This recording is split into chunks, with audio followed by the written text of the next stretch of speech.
চট্টগ্রামে রয়েছেন তিনি। জয়, চট্টগ্রামে এখন করোনা এবং ডেঙ্গুর পরিস্থিতি কি দেখছেন জানাবেন আমাদের। ধন্যবাদ লাইবা আপনাকে। আপনি যথার্থ বলছেন যে ডেঙ্গুর পাশাপাশি চট্টগ্রামে সবচেয়ে বেশি ভয়াবহতা দেখা যাচ্ছে করোনার। তো এখনও পর্যন্ত করোনায় সংক্রমিত হচ্ছে, এই পর্যন্ত সংক্রমিত হয়েছে 145 জন। আজকেও কিন্তু টেস্ট করা হচ্ছে বিভিন্ন বুথগুলোতে, 9টি বুথ আছে, বিভিন্ন জায়গায় কিন্তু টেস্ট করা হচ্ছে। যেহেতু করোনার লক্ষণ কিন্তু সবচেয়ে বেশি ধরা পড়ছে, তার কারণে চিকিৎসকরা বলছেন যে মানুষের যে একটু সতর্কতা, সেই সতর্কতাটা খুব বেশি দরকার বলে মনে করছেন। মৃত্যু হয়েছে গত মাসেই, কিন্তু 1 মাসে 7 জনের মৃত্যু হয়েছে। তাহলে কিন্তু ভয়াবহতা রূপ নিয়েছে, বুঝতে পারছেন লাইবা। তো চট্টগ্রাম মেডিকেল ছাড়াও কিন্তু আমরা দেখতে পাচ্ছি জেনারেল হসপিটাল, এমনকি বেসরকারি হাসপাতালগুলো, মা ও শিশু হাসপাতাল, অন্যান্য যে হাসপাতালগুলো আছে সেখানেও চিকিৎসা দেওয়া হচ্ছে। এমনকি বিআইটিআইডি হাসপাতাল আছে ফৌজদারহাটে, সেখানেও চিকিৎসা দেওয়া হচ্ছে। সবচেয়ে বেশি করোনার জন্য চিকিৎসার জন্য খোলা হয়েছে জেনারেল হসপিটালকে ডেডিকেটেড হসপিটাল হিসেবে ঘোষণা করার পর থেকে রোগীরা একেবারে খারাপ যারা অবস্থায় থাকে তারা কিন্তু জেনারেল হসপিটালে পাঠিয়ে দেওয়া হচ্ছে। বেসরকারিভাবেও কিন্তু আমরা দেখছি যারা ভর্তি হয়েছেন, যাদের অবস্থা খারাপ, তাদেরকে কিন্তু সেখানে পাঠিয়ে দেওয়া হয়েছে। মৃত্যু হচ্ছে, এমনকি চিকিৎসকরা বলছে শুধু করোনায় আক্রান্ত হয়েই মৃত্যু হচ্ছে তা না, তারা অন্যান্য জটিল রোগেও আক্রান্ত ছিল।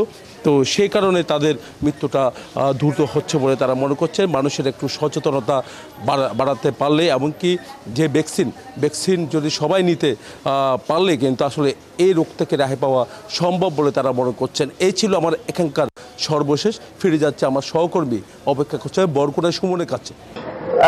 ধন্যবাদ জয় আপনাকে। আপনি চট্টগ্রাম থেকে সেখানকার করোনা ও ডেঙ্গু পরিস্থিতি সম্পর্কে জানাচ্ছিলেন, এবং আমি যদি এখানকার পরিস্থিতি বলতে চাই, আমি এখন বরগুনার সদর জেনারেল হাসপাতাল রয়েছে। আপনি জানেন যে বরগুনায় এখন পর্যন্ত আসলে করোনার তেমন কোনো প্রভাব দেখা যায়নি, তবে ইতিমধ্যে কিন্তু বরগুনায় ডেঙ্গুর ভয়াবহ পরিস্থিতি লক্ষ্য করা গেছে, এবং স্বাস্থ্য বিভাগের পক্ষ থেকে কিন্তু বরগুনাকে ডেঙ্গুর হটস্পট হিসেবে চিহ্নিত করা হয়েছে। এবং স্বাস্থ্য বিভাগ থেকে আমাদের যে সবশেষ তথ্য জানানো হয়েছে, সেই তথ্য যদি আমি বলতে চাই যে বরগুনায় কিন্তু এখন পর্যন্ত ডেঙ্গু রোগীর সংখ্যা 3000 ছাড়িয়েছে, এবং স্বাস্থ্য বিভাগ থেকে আমাদেরকে যে সবশেষ তথ্য দেওয়া হয়েছে সেই তথ্য অনুযায়ী কিন্তু বরগুনায় সদর উপজেলা সহ যে 6টি উপজেলা রয়েছে, এই উপজেলাগুলোতে কিন্তু এখন পর্যন্ত সরকারি হিসেবে ডেঙ্গু রোগী আক্রান্তের সংখ্যা 3025 জন, এবং সবশেষ 93 জন কিন্তু নতুন ডেঙ্গু রোগী আক্রান্ত হয়েছে। এবং এখন পর্যন্ত বরগুনা সদর হাসপাতাল সহ যে উপজেলা স্বাস্থ্য কমপ্লেক্সগুলো রয়েছে, সেই উপজেলা স্বাস্থ্য কমপ্লেক্সগুলোতে কিন্তু 217 জন রোগী চিকিৎসাধীন অবস্থায় আছে। আমি যদি ডেঙ্গু মোকাবেলায় বা ডেঙ্গু প্রতিরোধে করণীয় বিষয়ে বলতে চাই, তাহলে বলতেই হয় যে